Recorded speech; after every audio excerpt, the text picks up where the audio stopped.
जय हिंद दोस्तों। स्वागत है आप सबों का आपके अपने YouTube channel study for success में। आज का टॉपिक है झारखंड की जनजातियाँ। उनमें से आज हम पढ़ेंगे सौर पहाड़िया, चेरो, चीक बड़ाइक और करमाली जनजाति का। ठीक है, आज हम 4 जनजातियों को देखेंगे इस वीडियो में। ठीक है, इससे पहले हमने जनजातियों से संबंधित और जो वीडियो है वह हमने अपलोड कर दिया है। अब जाकर उसे भी ज़रूर देख लेंगे अगर अभी तक नहीं देखे होंगे तो। आइए बिना देरी के हुए शुरू करते हैं। सबसे पहले हम देखेंगे चेरो जनजाति। चेरो जनजाति जो है ना वह एक समझिए कि राज घराने वाली जनजाति थी। इनमें से कई प्रतापी राजा हमको देखने को मिलते हैं, जैसे महाराज चेरो, ठीक है, मेदिनी राय, ये सभी जो थे वह चेर वंश से थे, चेरो जनजाति से थे। आइए देखते हैं। सबसे पहले आज का है चेरो जनजाति। इसका निवास स्थान जो है वह पलामू, रांची और हजारीबाग का क्षेत्र में है। चेरो जनजाति का निवास स्थान पलामू, रांची और हजारीबाग के क्षेत्र में। यह झारखंड के एकमात्र जनजाति है जो जंगलों एवं पहाड़ों में रहती है, जंगल के बीच में रहती है, ठीक है, और पहाड़ों में। जैसा कि हम बताते चले आपको कि जो महाराज चेरो थे वह पलामू के जंगल में रहते थे। महाराज चेरो जो थे वह जंगलों के बीच में रहते थे, उनका किला जो था वह जंगल में था। तो इससे भी हम समझ सकते हैं कि जो चेरो जनजाति थे वह पहाड़ों और जंगलों के बीच में रहने के लिए पसंद करते थे।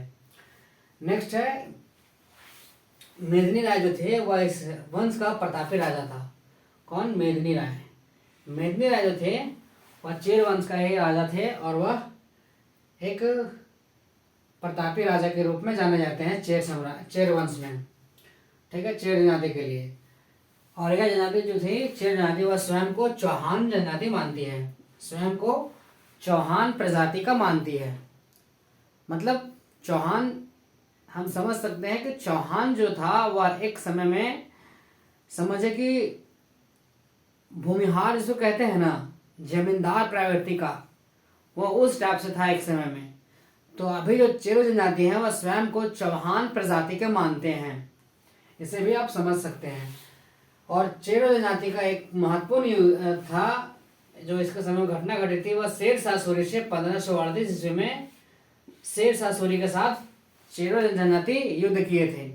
जब शेरशाह सूरी का झारखंड छोटा नागपुर में जब आगमन हुआ था, आक्रमण जब शेरशाह सूरी किया था, यहाँ पे सफेद हाथी को लेकर के, यहाँ झारखंड के क्षेत्र में सफेद हाथी मूलतः पाए जाते थे। हम झारखंड के इतिहास में पढ़ेंगे कि यहाँ से बेशकीमती लकड़ियाँ और हीरे के पारखी के यहाँ पे था वो, और महाराज क्या बोलते हैं उसको, महाराज चेरो के द्वारा जो सफेद हाथी थे वो सभी झारखंड से प्राप्त करने के लिए शेरशाह सूरी जो थे वह यहाँ पे झारखंड के क्षेत्र में, छोटा नागपुर के क्षेत्र में आक्रमण किए थे। तो उस समय चेरो जनजाति ने 1538 ईस्वी में शेरशाह सूरी से भी आक्रमण किया था। ये हमारा इसका हो गया चेरो जनजाति, ठीक है। नेक्स्ट आगे देखते हैं चीक बड़ाइक। देखिए चीक बड़ाइक जो है ना वह मुख्यतः बुनकर प्रवृत्ति के थे। बुनकर प्रवृत्ति हम कह सकते हैं तो यह कपड़े बुनने वाली जनजाति में से थे।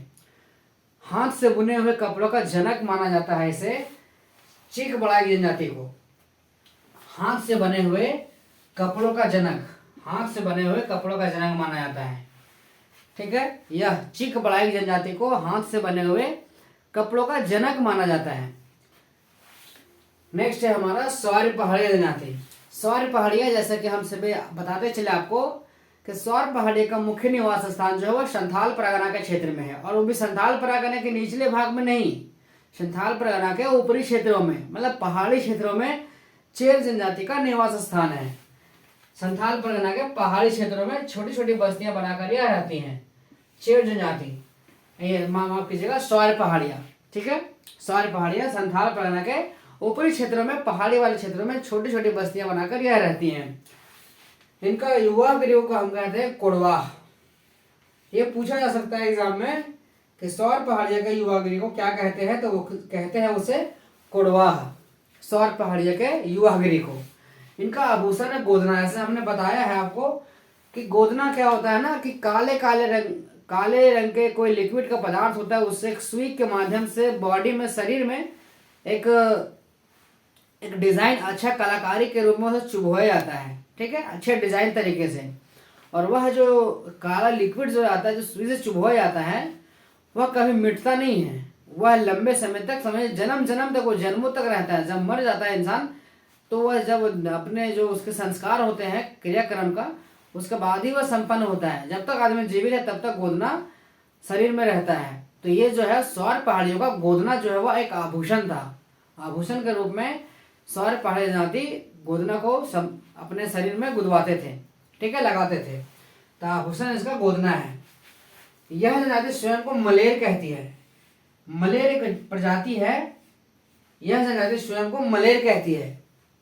ठीक है, मलेर कहती है।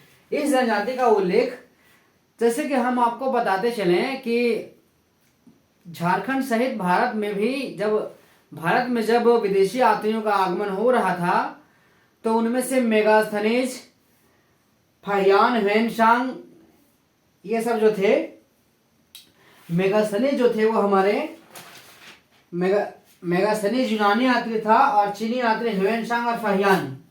ह्वेनसांग और फाहियान ये दोनों थे, वो चीनी यात्री थे। ठीक है, और मेगास्थनीज जो थे वो यूनानी यात्री थे, यूनान से आए थे, यूनानी यात्री आए थे। ठीक है, ये दो। तो इनकी जो पुस्तक है ना, तो इनकी यात्रा वृत्तांत जो है, उसमें हमें सौर पहाड़ी जनजाति का वर्णन देखने को मिलता है। ठीक है, जैसे मेगास्थनीज का यात्रा वृत्तांत कौन है, तो इंडिका। मेगास्थनीज की पुस्तक इंडिका में जो है वह सौर पहाड़ी जनजाति का वर्णन किया गया है। उसी तरह हम देखेंगे ह्वेनसांग का, तो ह्वेनसांग का जो है सी यूकी, और फाहियान का जो है फी यूकी, जो इसका यात्रा वृत्तांत है, उनमें हमें यह देखने को मिलता है कि सौर पहाड़ी जनजाति जो है वह संथाल परगना के क्षेत्र में उस समय से निवास करती आ रही हैं। तो ये हमारा महत्वपूर्ण हुआ सौर पहाड़ी जनजाति के लिए। तो एग्जाम में पूछा सकता है इनके नामों को कि किनका यात्रा वृत्तांत में सौर पहाड़ी जनजाति का वर्णन मिलता है। तो मेगास्थनीज, ह्वेनसांग और फाहियान का यात्रा वृत्तांत में सौर पहाड़ी जनजाति का वर्णन मिलता है। नेक्स्ट है हमारा करमाली जनजाति। करमाली जो है ना, वह झारखंड में सदान समुदाय के रूप में जानी जाती है। सदान समुदाय के जनजाति के रूप में जानी जाती है, सदान। ठीक है, करमाली जनजाति। तो ये करमाली, हम आपको बताएं, जनजाति में एक असुर जनजाति थी जो लोहा गलाने में निपुण थी और लोहे के औजार बनाने में। ठीक उसी प्रकार करमाली जनजाति है। ठीक उसी प्रकार क्या है, करमाली जनजाति है, वो भी जो है वह जानी जाती है लोहे गलाने और उसका औजार बनाने के। इसका मुख्य पेशा क्या है, लोहा गलाना और उससे औजार का निर्माण करना। ठीक है, इसका निवास स्थान, इसे हम, यह एक दस्तकर जनजाति है, इसको हम दस्तकर भी कहते हैं। लोहे गलाने वाले जो पेशा होते हैं ना, उसे हम दस्तकर कहते हैं। उसे क्या कहते हैं हम, दस्तकर। और इसका मुख्य पेशा है लोहा गलाना और उसका औजार का निर्माण करना। ठीक है, ये करमाली। ध्यान रखिएगा, दो है हमारा लोहे गलाने वाला औजार से संबंधित। पहला कौन है, असुर जनजाति जो है वह लोहे गलाने में निपुण थी और असुरों के द्वारा जो है वह लोहा का कार्य किया गया था। ठीक है, लोहे संबंधी कार्य। और ठीक उसी प्रकार करमाली जनजाति भी हमें देखने को मिलती है। ठीक है ना। इसका निवास स्थान की बात करें तो इसका निवास स्थान कोडरमा, हजारीबाग, चतरा, रांची, शिवभूम और संथाल परगना क्षेत्र में, मतलब छिटपुट अवस्था में जो है वह झारखंड के सभी क्षेत्रों में हमें करमाली जनजाति लगभग देखने को मिलती है। तो इससे हम समझ सकते हैं कि करमाली जनजाति का क्या महत्व था। तो इस प्रकार से आज हमारा 4 जो है वह चेरो, चिक बड़ाइक, सौर पहाड़ी और करमाली जनजाति का जो महत्वपूर्ण तथ्य था उसे हम कंप्लीट किया है। ठीक है, हमने कंप्लीट किया है इस वीडियो में। वीडियो आपको जरूर पसंद आ रहा होगा। जो हमारा सीरीज चल रहा है जनजाति से संबंधित, उसे आप जरूर देख रहे होंगे। तो वीडियो को अधिक से अधिक लाइक करें, दोस्तों के पास शेयर करें और हमारे चैनल स्टडी फॉक्स को सब्सक्राइब जरूर कर लें।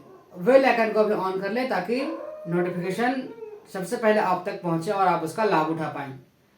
इसका जो ऑब्जेक्टिव वीडियो है वह हमने अपलोड अभी कर दे रहे हैं, उसे आप उसे जाकर प्रैक्टिस के रूप में लगा लेंगे ताकि उससे आने वाले परीक्षाओं से एक भी क्वेश्चन आपका ना छूटे। तो बने रहे हमारे वीडियो में। मिलते हैं नेक्स्ट वीडियो में। Thank you.